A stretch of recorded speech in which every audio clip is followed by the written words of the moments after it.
ফিরে আসি অরূপদা একটু সম্পর্কের জায়গায়, যেখানে আমরা শুরু করেছিলাম আজকের আমাদের আলোচনা। সেটা হলো যে এক তো তুমি বলছিলে যে সম্পর্ক ভালো রাখতে গেলে 3-4টে কি কি জিনিস করতে হবে। 2 নম্বর তুমি এটাও বলেছো যে আমাদের যে ভেতরের সত্তাটা রয়েছে, একদম ইনার যে সেলফটা, সেইটাকে কোথাও আমাদের বাইরে বার করতে হবে।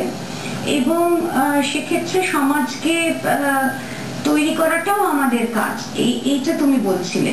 এটার সঙ্গে সঙ্গে আমাদের একটু তুমি বলো যে এই যে আজকাল ছোটখাটো ব্যাপারে যে মতবিরোধ হয় এবং সেই মতবিরোধটা একটা বিশাল জায়গায় চলে যায়, এবং তার থেকে কিন্তু ভীষণ মান অভিমান, কথা না বলা, মানে আমাদের এখানে অনেক ফোন আসে এবং এসে হচ্ছে যে আমার এত রাগ হয়ে যায় আমার স্বামীর সঙ্গে যদি মতবিরোধ হয়, আমি ওনার সঙ্গে প্রায় 15-16 দিন কথা বলি না, because I can't be normal. তো এই ধরনের এই জায়গাগুলোতে আমরা ঠিক নিজেদের জন্য কি কি করতে পারি নিজেদেরকে ঠিক রাখতে গেলে, এবং সম্পর্কটাকে একটা স্বাস্থ্যবতীর জায়গায়, মানে বেশ স্বাস্থ্যবতী একটা সম্পর্ক তৈরি করব, সেই রকম একটা জায়গায় কি করে নিয়ে যেতে পারি। কিন্তু উত্তর নেব তার আগে আরেকজন দর্শক বন্ধু রয়েছেন, একটু নিয়ে নি ফোন। হ্যালো। হ্যালো। হ্যাঁ নমস্কার। নমস্কার। নমস্কার, আমি শান্ত দাসগুপ্ত বলছিলাম 70 থেকে। হ্যাঁ বলুন। আচ্ছা, আমার বয়স হচ্ছে 79। হ্যাঁ, আমার বিপত্নিক। আমার ছেলে হচ্ছে ডাক্তার। হ্যাঁ ডাক্তার, কিন্তু একটা ব্যাপার আছে, ওকে আমি কোনো স্পেশালিস্ট হতে বলিনি, ওকে বলেছি জেনারেল ফিজিশিয়ান থাকো, do something for the poor. হ্যাঁ, এখন প্রথম করছিল, এখন হচ্ছে কি টাকার পিছনে দৌড়চ্ছে, একটি বড় প্রশ্ন।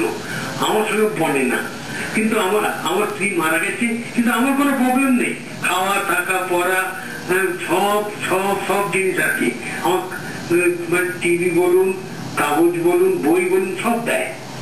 হ্যাঁ, কিন্তু ও কেন টাকা পিছনে দৌড়বে? আজকাল দেখি কি বলে 100 টাকা ফি নেবো, ঘরে দিতে কি, তুমি এগুলো কি করছো? টাকা কি সব? ডু সামথিং, তোমার ইয়ের জন্য কিছু করো।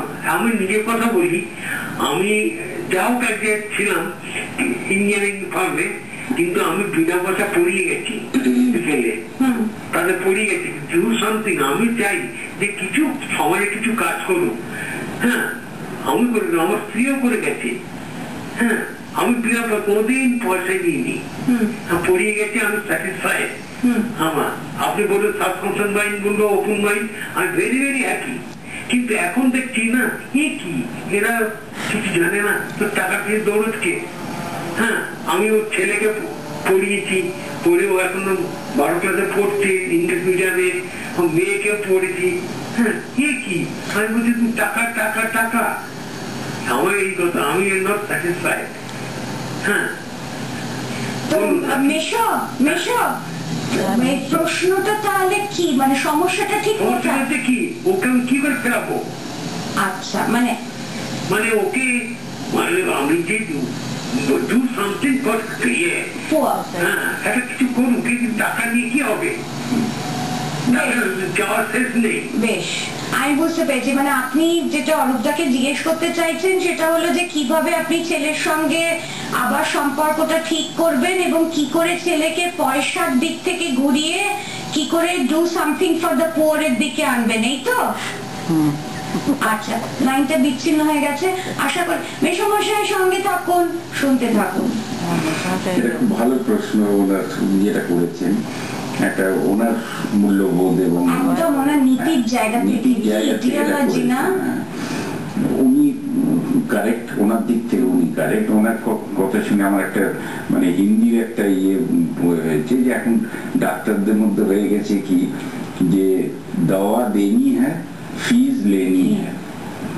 ঠিক আছে, আমরা কিন্তু এইটা ভাবি না যে দাওয়া দেনি হ্যাঁ দোয়া লেনি হ্যাঁ, যেটা উনি চাইছেন যে আমি কেন কিছু করবো না লোকের জন্য, দোয়া মানে ব্লেসিং। আমি তাকে ওষুধ দিচ্ছি, সারাচ্ছি, আমাকে সে ব্লেসিং। হ্যাঁ, তো সেই জিনিসটা থেকে ওনার সঙ্গে এই একটা ক্লাস ছেলের সঙ্গে হচ্ছে, এবং এই দিকটা দেখতে গেলে উনিও যেমন ঠিক, ছেলেও ঠিক, তার সন্তান আছে, সে আছে। উনি যে পরিস্থিতিতে যেভাবে ওনার স্ত্রী এবং উনি কোনো পয়সা না নিয়ে হেল্প করে গেছেন, এখন তো একটু তো হ্যাঁ, মানে সেই দিকটাও দেখতে হবে। কিন্তু হ্যাঁ, ছেলে যা করছে করুক, সে রোজগার করছে করুক, কিন্তু একটা সার্টেন টাইম সেটা বলতে পারে ছেলেকে, উনি বলতে পারেন যে তুই অন্তত 1 ঘন্টা ফ্রিতে দেখ, তোর যা স্পেশালিটি, তুই যা টাকা নিচ্ছিস নে, কিন্তু অন্তত তোর চেম্বার টাইমে 1 ঘন্টা বা কোনো একটা 1 ঘন্টা বা কোনো একটা দিনে 1 ঘন্টা তুই ফ্রি দেখ, তাতে ওনার একটা স্যাটিসফ্যাকশন আসতে পারে। কিন্তু একদম সরিয়ে আনা এখন মুশকিল। এখন দুদিকের কথা শুনতে গেলে দুজনই কারেক্ট। একদম